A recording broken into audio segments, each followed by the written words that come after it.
British Steel Corporation v Cleveland Bridge and Engineering Company Limited 1983 Fact. If contract is where one party makes an offer capable of acceptance on the basis that, if you do this for us, we will do that for you. Often used in the construction industry. Goff J said, the question whether any contract has come into existence must depend on a true construction of the relevant communications which have passed between the parties and the effect, if any, of their actions pursuant to those communications.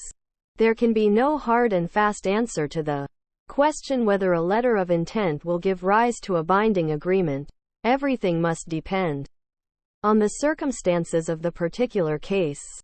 In most cases where work is done pursuant to a request contained in a letter of intent, it will not matter whether a contract did or did not come into existence, because if the party who has acted on the request is simply claiming payment, his claim will usually be based upon a quantum meruit, and it will make no difference whether that claim is contractual or quasi-contractual. Of course, a quantum meruit claim, like the old actions for money had and received and for money paid, straddles the boundaries of what we now call contract and restitution. So the mere framing of a claim as a quantum meruit claim, or a claim for a reasonable sum, does not assist in classifying the claim as contractual or quasi-contractual.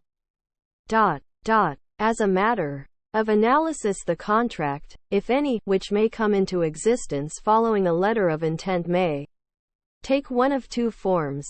Either there may be an ordinary executory contract, under which each party assumes reciprocal obligations to the other, or there may be what is sometimes called an if contract, i.e. a contract under which a requests B to carry out a certain performance and promises B that, if he does so, he will receive a certain performance in return, usual remuneration for his performance.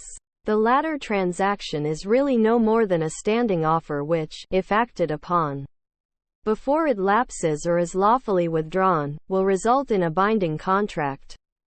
The former type of contract was held to exist by Judge Fay QC in Turriff Construction Ltd versus Regalia Knitting Mills Ltd 1971-9, B.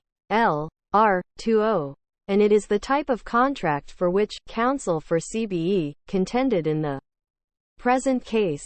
Of course, as I have already said, everything must depend on the facts of the particular case, but certainly, on the facts of the present case, and, as I imagine, on the facts of most cases. This must be a very difficult submission to maintain.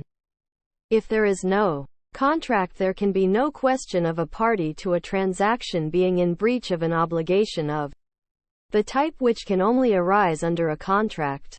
In my judgment, the true analysis of the situation is this. Both parties confidently expected a formal contract to eventuate. In these circumstances, to expedite performance under that anticipated contract, one requested the other to commence the contract work, and the other complied with that request.